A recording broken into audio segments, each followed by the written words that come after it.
The Texas GOP has declared Joe Biden illegitimate and also demanded an end to abortion. Now, that second one, I understand. That first one, I think, is particularly worse. But I think both of these scream, oh, you're going to hear it. You ready? Civil war. You know what, man? I'm looking back at that lawsuit, Texas v. Pennsylvania. It's where Texas argued that I think 4 states were in violation of the Constitution by changing election laws through executive action and not through legislation. And I remember back in 2020, it was like December, you had half the country involved. Like you had the entirety of the country. Half of the states were on one side, half were on the other, and they were suing over whether or not several states violated the Constitution. And this is not me making a point about Biden's presidency or legitimacy or anything like that. I'm not going to comment on that. You guys can come to your own conclusions. YouTube's stupid rules do literally nothing. No, I'm looking at this and I'm like, oh, wow, civil war. You know, since 2020, there have been a lot of people who have denied or just don't believe we're on that path. And then we see this story. Texas GOP is declaring Biden illegitimate. Of course they would. Why wouldn't they? Texas sued at the Supreme Court level, arguing this in 2020. You think they just forgot? But the abortion issue is, as I've stated, the major, what I believe could be a major catalyst for the Civil War. I don't know exactly what's going to happen. I'm not a psychic. I'm just looking at all these pieces falling down and being like, man, it's looking really bad. This morning, Civil War was trending to the tune of 87,000 tweets. Now, of course, many of these prominent tweets are specifically about Juneteenth, the actual Civil War in the United States, and the end of slavery, and then what Juneteenth meant, because today is where Juneteenth is yesterday, but the federal government is observing it today. You might notice your banks are closed, or maybe you have off from work or something like that. Me personally, I'm like, cool, extra holiday. Can we grill? I ordered hot dogs. We're going to fire up the grill and have some hot dogs or something. I mean, that's cool. I like holidays. I like holidays that celebrate freedom. I think slavery is bad. So, you know, whatever. But anyway, I digress. We are now looking at a major catalyst in abortion. And we're looking at this idea that Joe Biden didn't win. It's not going away. Donald Trump's launching of Truth Social was actually a tremendous success. Now, I even mocked Truth Social in the beginning because I couldn't get on it. Other people were complaining they couldn't get on it. And I was like, this is a mess. Then finally, they launched Truth Social on the Rumble cloud infrastructure. And it was like the floodgates had opened up. Now you go to Truth Social. The engagement is insane. People have found a way to share their ideas. But let me show you what's going on with this, because we've got civil war trending, and a lot of it is people overtly calling for it. You've got January 6th. You had an attempted assassination of a sitting Supreme Court justice. You had a man with Antifa tattoos slam into a Trump merchandise store. Now, I guess he had a tattoo of a band that's like associated with Antifa. So I want to make sure I'm being as clear as possible. He had an anti-Trump sticker on his car. And then he rammed the store saying he was hearing voices. And I'm like, people are losing it. The country is destabilizing. And I look at what's going on now. And I got to tell you, looking at this story from Newsweek and looking at this Wikipedia entry, Texas v. Pennsylvania, I'm like, who in their right mind would think we are not on the path to civil war? There's another tweet I saw. I retweeted it. I don't have it pulled up, showing political tension is higher now than it was pre-Civil War. I don't know how they actually gauge that. It's some academic assessment. But I'm like, okay, I'll take that with a grain of salt, I suppose, but it's there. Political pressure. People are losing it. So I see this story. Let's read it. I see this story about Texas saying, Biden is illegitimate. And I'm like, man, I don't care what you think about the election. That's not the point I'm going to make here. YouTube has stupid rules that aren't changing the way people feel about it. But I'm not talking about that. You know my opinion. I'm talking about the fact that regardless of what you think, you have two massive factions that do not believe each other. And just looking at Texas v. Pennsylvania, I'm like, yo, this never stopped. Where do you think this leads to? Let's read it, because I'll show you this. Pennsylvania court says state's mail voting law is unconstitutional. The decision, which could deal a blow to voting access in a critical battleground state, was immediately appealed. Can I just point something out? Texas is all like, we think the voting laws were unconstitutional in this state, and we have an issue with it. And the Supreme Court's all like, nah, we don't care. Dismissed. We're not doing this. And then after the election, The Pennsylvania Supreme Court was like, actually, yeah, it was unconstitutional. What does that mean? What does this mean? How do you, it's almost like they want this country to be ripped apart. How can you go to a Republican, point this out, and say everything is fine? Now, here's my attitude. Please go vote. Primary election, red wave, whatever. Come November, you got to go out and vote. You need to be voting in the primaries in your state races because despite what you may think about all of this stuff, Donald Trump winning in the first place in 2016 shows it can be done, and you just need the tsunami. You need every single person to go out and vote. That being said, I don't have good answers for you on this stuff. This is the New York Times. What should I say? What should I say? I'll tell you what Texas says. This is Newsweek. My friends, of course, as we always do, these sources are NewsGuard certified. Texas GOP declares Biden illegitimate, demands end to abortion. Texas Republicans acted on multiple resolutions and platform changes at their state convention this weekend, including declaring that Joe Biden was not legitimately elected and demanding an end to abortion. The Texas GOP's convention in Houston reinforced how many remain fixated on former President Donald Trump's baseless claims of widespread fraud in the 2020 presidential election, even after the House panel investigating the January 6th attack on the U.S. Capitol presented evidence that those claims were false and showed testimony from Trump's closest advisors saying they did not believe them during televised hearings. All right. First of all, was this the claim made by the Texas GOP? Newsweek. Serious question. Because I got to tell you, I think the fraud stuff is mind-bogglingly annoying. Now, I know there are a lot of questionable things. I get you. I know that Steven Crowder brought up a bunch of issues, and I'm just like, my attitude is this. Prove it, and I'm on board. Can't prove it. I don't know what to tell you. I'm not going to come out here and defend what I can't prove. Now, certainly some people may point to certain issues and say we have questions about this. And some things, Bill Barr said there was fraud, just not on the level that would have altered the outcome of the election. Sure. The issue here with Texas is not fraud. It's not. Now, I know about 2,000 Mules. I know about these videos. I say investigate all of it. And then once we get a definitive conclusion, sure, we can come out and make those statements. For the time being, I just don't think it's helpful, and we need to encourage everybody to go out and vote. And I really do think you take away people's sports, you take away their movies, you take away their small businesses, then you blame Trump for it, you're going to get massive votes against Donald Trump. The question here is different, though. Here's what it says, quote, "We reject the certified results of the 2020 presidential election, and we hold that acting President Joseph Robinette Biden Jr. was not legitimately elected by the people of the United States," the resolution says. Why? Convention delegates also voted on a measure calling for equal protection for the preborn.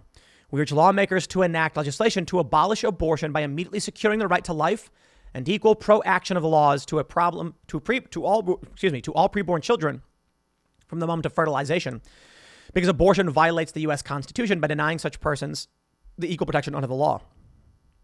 They want to say, abortion is currently prohibited after around 6 weeks of pregnancy in Texas, but a trigger law making abortion illegal would go into effect after the Supreme Court issues their ruling on Roe v. Wade, which may be tomorrow, Wednesday or Thursday. We'll see. They say the Texas GOP's new platform called for Texas students to learn about the humanity of a preborn child. It also described homosexuality as an abnormal lifestyle choice, and that the party opposed all efforts to validate transgender identity. Votes from convention delegates were collected to add several items to the official Texas GOP as the convention closed on Saturday, the Texas Tribune reported. They handed in 2 sets of ballots, one asking delegates to choose 8 of 15 legislative priorities and another voting on over 270 platform planks.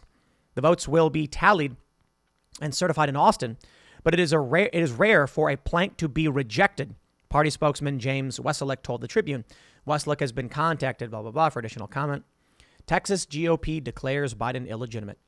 Newsweek frames this as baseless fraud claims.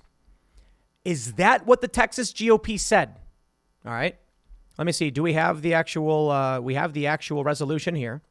So let's pull it up. And I want to see, what do we have here? Report of the permanent 2022 platform. Here we go. Look at all this. Constitutional issues. Woof. This is a hefty preamble affirming our belief in God. Yada, yada, yada. Let's, here we go. Let's take a look at legitimate in terms of the word election. Let's see if that pops up. Cybersecurity, self-defense, capital punishment. The 2020 election. Here's what it says. We believe that the 2020 election violated Article 1 and 2 of the U.S. Constitution, that various secretaries of state illegally circumvented their state legislatures in conducting their elections in multiple ways, including by allowing ballots to be received after November 3rd. We believe that substantial election fraud in key metropolitan areas significantly affected the results in 5 key states in favor of Joe Biden. So they are asserting the fraud narrative. Personally, as I've said, you can believe it. The problem with this is, look, I know a lot of people believe it. I don't operate off of declarations without definitive evidence. And you need to understand that what Texas asserted in their actual lawsuit was that they did not need evidence of fraud because it was likely. Here's what it says. Look at. Let me read this for you so you can understand. The suit was filed. So this is Texas v. Pennsylvania pertaining to unconstitutional voting. The suit was filed by Texas Attorney General Ken Paxton. It claimed that Georgia, Michigan, Pennsylvania, Wisconsin violated the Constitution by changing their election procedures to limit the spread of COVID-19. The case was filed on the same day as a safe harbor, yada, yada, threshold. The suit alleged that 4 states ignored statutory requirements as to how mail-in ballots were received, evaluated, or counted. It further argued that electoral processes in the 4 defendant states suffered from significant and unconstitutional irregularities, and therefore it was not clear who legitimately won. They wanted to say, Texas argued it had standing due to its votes being diluted. Instead, Texas then argued fraud becomes undetectable because unlawful actions of election officials effectively destroyed the evidence. Whether voters committed fraud was not the constitutional issue in the case, according to Texas. Therefore, Texas declared that it did not need to prove fraud. Now, I want to point that out. They can believe whatever they want. But if they come out and they say, well, we wouldn't be able to prove it anyway, then I'm like, moot point, not worthy of my time. Certainly, you can point out issues you have concerns with. And what we can do from there is try to investigate, to prove, or we can change the rules so these things don't happen again, change the laws. That I'm all on board with. I'm not a fan of this narrative, mainly because, look, people come out and they're like, Tim, you have to be on board with this. And I'm like, bro, when they were suing, they were saying that wasn't the issue. I'm not going to come out and rehash something they said we're not going to prove, and it's not the issue. The issue is whether certain rules, whether certain actions were constitutional, and what that means for us as a country. I don't know. I do not have the answers. But Texas has now asserted that these 2 issues, fraud and constitutionality of voting, affects whether or not they believe Joe Biden was legitimately elected. Again, my point here is not to give you my thoughts on the legitimacy of the 2020 election. As I stated, I think a lot of people voted for Joe Biden. I also think a lot of Trump supporters can't imagine it because, well, they live in their own bubble. But again, I say again a lot. You take sports away, which they did. You take movies away, which they did. You take video games. You take, well, I think video games are still around, but big video game events, big major events, conventions. They took away everything. Even restaurants. You couldn't go out to eat. You couldn't go to bars. People were fuming. They were locked in their homes. We had the craziest riots we've ever seen. And then you say it's all Trump's fault. Those people are going to snap. And they got nothing else to do. They went and voted. That's at least how I see it. However, I believe Democrats knew, as per that story in Time magazine, they needed to pull out all the stops and figure out any way they could to get as many votes as possible. So we saw rule changes in Texas. There was a lawsuit. They targeted Pennsylvania, saying that some of their voting processes were unconstitutional. In a lawsuit, I believe it was filed by a couple of people, one of which was Sean Parnell, arguing that the mail-in voting law was unconstitutional. A lower court agreed on the merits, saying the Pennsylvania Constitution already prescribes as to what can be done with absentee ballots. And if you want to enact universal mail-in voting, you need to amend the Constitution. Lower court agreed. It was appealed, and the higher court, the Supreme Court, said standing. They said, I think it was standing. They said, you're too late. We're not ruling on this. And I got to be honest, it's not a bad point. The idea that the Republicans could come in at the very last minute and be like, this is not a good law. It's like, dude, are you kidding? You had a year to sue over this. Not only that, it was the Republicans who passed this law. That's what people need to understand. When Republicans come out and they're like, this is unconstitutional, like, yeah, Republicans agreed to it. Republicans tried putting forth a bill that was going to amend the Constitution. And then they quickly stopped and then passed this law. It's almost like they knew it would not happen. And so they said, just do the law anyway. Now, for Sean Parnell and many of these other Republicans, they said, we didn't know this happened. And once we found out, we sued over it. I don't think it's fair to say that just because some Republicans passed a law, other Republicans who didn't know it happened can't sue over it, but that's what happened. After the election, this is what we get. Pennsylvania court, they ruled it unconstitutional. A state court in Pennsylvania on Friday struck down the state's landmark election laws unconstitutional in a 3-2 decision. The state court sided with 14 Republican lawmakers who sued last year, arguing the law was unconstitutional. Pennsylvania filed an appeal to its Supreme Court on Friday afternoon, triggering an automatic stay that keeps the law in place during the appeal process. By March 1st, they said the law would remain in place pending the appeal. I don't know what the latest development on that appeal is. I did a cursory glance, so forgive me if I missed that one. But this is the important point. Texas is looking at this. Republicans are looking at this. It doesn't matter what you think happened in 2020. YouTube will ban people for making certain claims, even if it's in the context of news reporting. It's the stupidest thing ever. YouTube, you are stupid. It's ridiculous. You're not doing anything to stop the spread of these ideas or to end the anger and animosity felt by either faction. In fact, you only make it worse. Stupid. But I guess the idea YouTube has is they need to make sure people don't spread these ideas or whatever. The ideas exist no matter what. That's it. It's absolutely ridiculous that they've had videos of Donald Trump speaking and they've banned it. A January 6th hearing video was taken down because they showed Trump speaking. YouTube, you're insane. It's only making it worse. Now, again, I'll say it a million times. Please go out and vote. Please. We got a red wave coming. I'm not convinced Republicans are going to do anything, but it's better than sitting back and letting Democrats win again, right? Let me show you this tweet from Jack Posobiec. A conservative Supreme Court justice was almost assassinated in the middle of the night last week. Fire bombings across the country at pro-life centers claimed by Jane's revenge cells. Crazy person drives into Trump merch store in New Hampshire. CNN nonstop January 6 hearings. They keep saying the far right, and the far left is actively engaging in this. They're not enforcing the law against them. I'm done. Civil war right here, 88,000 tweets. Some of it, of course, is because of Juneteenth, obviously. Not all of it. Take a look at this. Let me see if I have... Lawrence Tribe says, my co-authored op-ed in the LA Times this morning about the urgent need to prosecute Trump if we're to survive beyond 2024 as a constitutional democracy. We're not a constitutional democracy. Sure.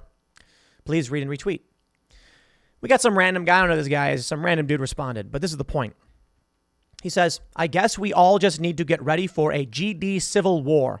That is what the Republican Party wants. Every liberal better fortify your home and family. Ask Adam Kinzinger, ask Dan Crenshaw, ask John Cornyn.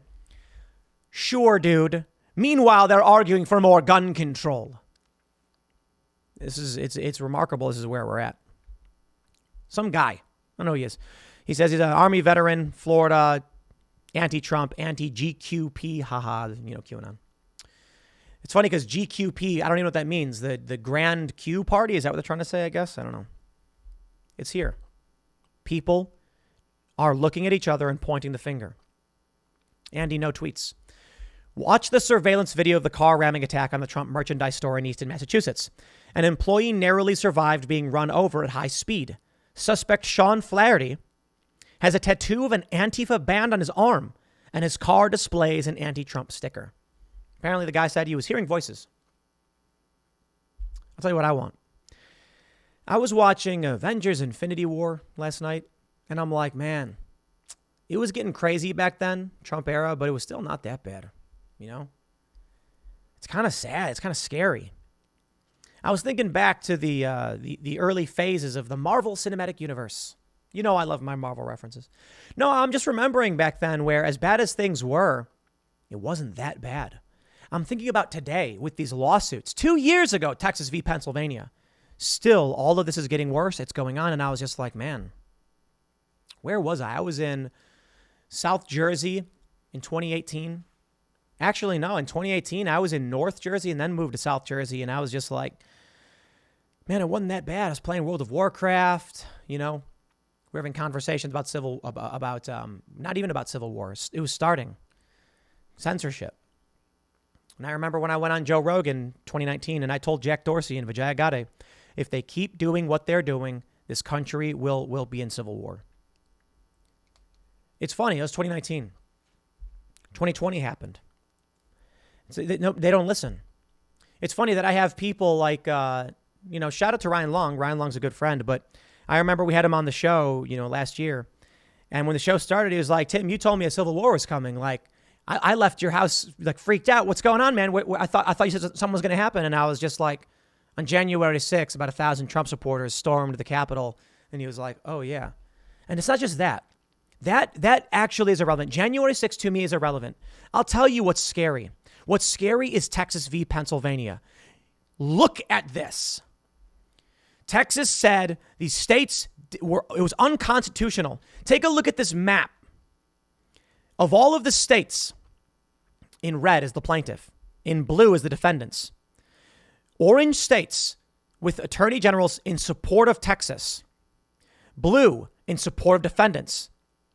Then they go on to say, well, let me close this out so I can see that. Then we have the pink states with attorney general filing a brief in support of neither side, which was 2.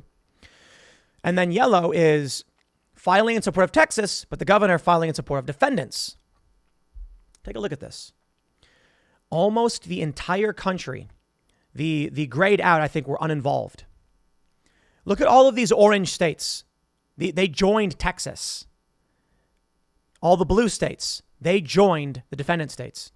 I mean, the country is on the verge of being torn apart. This is crazy. I remember it was something like 48 states were involved, or was it 46? Well, if we take out the gray ones, we got 1, 2, 3, 4, 5, 6, 44. 44 states directly involved in a lawsuit. I'm pretty sure it was more than this. I'm sure there were statements made by some of these other states that were not legally involved. That's crazy. Then you had, 120 Republicans signed on. 120 Republican members of the House filed in support of the suit. It's crazy. 20 additional members signed on before it was dismissed. And it was dismissed. Yo, this is bonkers. The suit was criticized by legal experts. So what? The issue I'm bringing up is not about law. It's not about declarations. It's not about fraud. It's about none of that. It's about the fact that you have half the country pointing the finger at the other half saying, we don't care. Enough. So where does that go? I don't know, man. December 11th, in an unsigned ruling, the court ruled that Texas lacked standing and denied the suit. Justice Alito, joined by Thomas, disagreed with the ruling, denying leave to file a bill of complaint, but did not otherwise fine for the plaintiffs. He wrote, the court is duty bound to hear the case. In my view, he did not have the discretion to deny the filing of a bill of a complaint in a case that falls within our original jurisdiction. I would therefore grant the motion to file the bill complaint, but would not grant other relief, and I express no view on any other issue. Basically, they were saying, we should hear this out. But they were like, nah. They ruled the state of Texas motion for leave to file a bill of complaint is denied for lack of standing under Article 3 of the Constitution. Texas has not demonstrated a judicially cognizable interest in the manner in which another state conducts elections. All other pending motions are dismissed as moot. That's actually not a bad point, to be honest. The idea is Pennsylvania can do what they want. If Pennsylvania's got no problem with what they deemed, it's like, imagine some dude said he was voting for Trump, and then you argued that vote was illegitimate because his wife told him to do it. It's like, well, if ultimately he decided to vote for who he wanted, just because, how he came to that conclusion is not your decision. He can vote for however he wants. But I kind of think there's an interesting argument. If we are all, as states, going to be casting votes, and one state violates the Constitution, then I think the courts should hear out whether or not they did. It's tough. It really is. Because the idea then is, well, the state should decide, and the state did decide. But here's where we end up. After all is said and done, a Pennsylvania court did rule it unconstitutional. So now what? Should Texas refile? This country is on borrowed time. That's all I can say. The Texas GOP has declared Biden illegitimate Whatever, man. I'll leave it there. Next segment's coming up at 1 p.m. on this channel. Thanks for hanging out, and I'll see you all then.